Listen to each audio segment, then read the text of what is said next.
어느 날 저녁 거실 소파에 앉아 쉬고 있는데 핸드폰 진동이 울립니다. 예전 같으면 반갑게 확인했을 친구의 술 약속이나 지인의 안부 인사입니다. 그런데 이상하게도 화면을 확인하는 순간 가슴 한구석이 묵직해집니다. 답장을 해야 한다는 사실이 숙제처럼 느껴지고 차라리 못 본 척 핸드폰을 뒤집어 놓고 싶어집니다. 내가 너무 이기적인가? 성격이 변했나? 이런 자책을 해보셨을지도 모릅니다. 하지만 기억하세요. 이것은 성격이 나빠진 것이 아니라 당신의 정신적 에너지가 성숙이라는 새로운 단계에 진입했다는 강력한 신호입니다. 오늘은 40대 이후 왜 수많은 사람이 인맥의 확장이 아닌 관계의 축소를 선택하게 되는지 그 이면의 심리학을 깊이 파헤쳐 보겠습니다. 인지적 부하와 에너지의 경제학. 심리학에는 인지적 부하라는 개념이 있습니다. 우리 뇌가 한 번에 처리할 수 있는 정보의 양은 정해져 있다는 뜻입니다. 40대와 50대는 인생에서 가장 이 부하가 큰 시기입니다.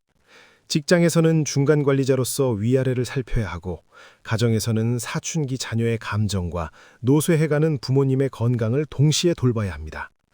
이 시기에 우리 뇌는 마치 수십 개의 앱이 켜진 스마트폰과 같습니다.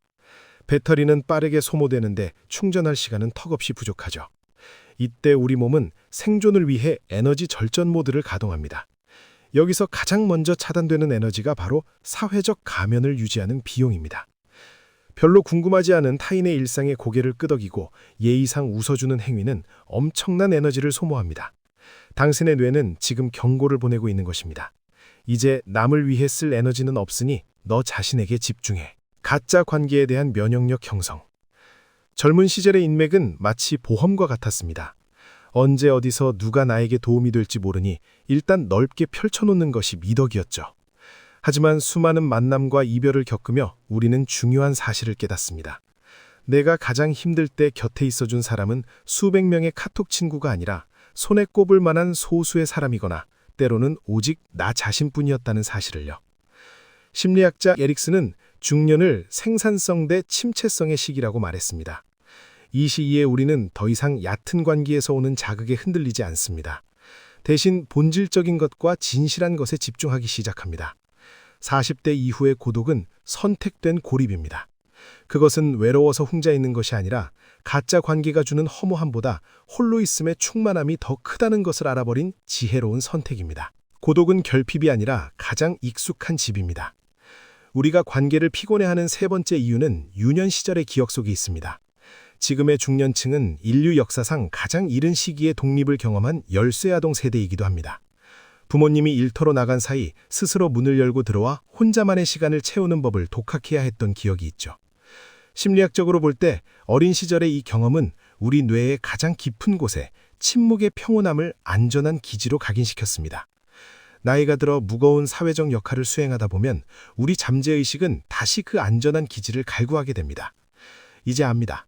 혼자 있는 시간은 나약함이 아니라 나를 가장 온전하게 회복시켜주는 심리적 고향이라는 사실을요. 이제 그만 너의 안전한 집으로 돌아와 쉬라는 내면의 목소리에 귀를 기울여 보세요. 본질만 남기는 마음의 목공과 운의 법칙. 관계를 정리하는 과정은 거친 원목을 다듬는 목공 작업과 닮았습니다. 불필요한 부분을 깎아내어 나무 본연의 결을 찾아내는 것이죠. 이것은 관계의 실패가 아닙니다. 당신이라는 인생의 결을 가장 아름답게 드러내기 위한 인생의 사포질입니다. 명리학적으로 봐도 비워내야 채워지는 것이 세상의 이치입니다. 새로운 운이 들어오려면 반드시 기존의 무거운 것들을 비워내는 공의 단계가 필요합니다. 지금 당신이 느끼는 관계의 권태는 사실 다음 단계로 넘어가기 위한 청소 시간입니다. 내 인생의 그릇을 깨끗이 비워야만 앞으로 다가올 가장 귀한 인연과 기회만을 온전히 담을 수 있습니다. 페르소나와의 작별과 황금의 시간.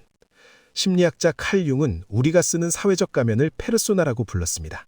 수십 년간 써온 이 무거운 가면을 이제는 벗어 던질 때가 되었습니다. 타인의 기대에 맞추느라 소홀했던 나 자신과 다시 연애를 시작하는 시간. 이것은 상실이 아니라 해방입니다. 관계를 덜어내고 확보한 귀한 시간은 당신의 전문성을 날카롭게 벼르는 수련의 시간이 됩니다. 공부를 하든 글을 쓰든 무언가를 만들든 타인의 시선을 의식하지 않고 본질에 깊이 빠져드는 몰입의 상태에서 우리 뇌는 가장 높은 수준의 행복을 느낍니다. 이때의 고독은 더 이상 쓸쓸함이 아니라 미래의 불확실성을 확신으로 바꿔주는 가장 강력한 무기가 됩니다. 엔딩. 당신 곁에는 가장 든든한 나가 있습니다. 이제 당신의 인생은 더 이상 남들이 짜놓은 판 위에서 춤을 추는 무대가 아닙니다. 화려한 기교는 없어도 묵묵히 한 발씩 내딛는 정직한 발걸음이 바로 당신의 진짜 인생입니다.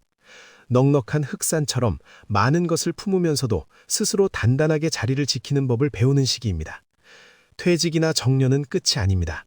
그것은 진정한 자아의 해방이자 축제의 시작입니다. 자녀들이 각자의 길을 찾아 당당히 걸어나갈 때 당신 또한 누구의 부모가 아닌 본연의 이름으로 찬란하게 빛나야 합니다. 몸과 마음의 독소를 빼내고 가뿐해진 영혼으로 그날을 맞이하십시오. 당신은 결코 혼자가 아닙니다. 당신 곁에는 수많은 풍파를 함께 견디어온 세상에서 가장 믿음직한 자기 자신이 있습니다. 이제 그와 손을 잡고 당신만의 길을 천천히 걸어가십시오. 그 길의 끝에는 당신이 꿈꾸던 평온과 자유가 기다리고 있을 것입니다. 인생의 후반전, 당신의 모든 순간을 진심으로 응원합니다. 시청해주셔서 감사합니다.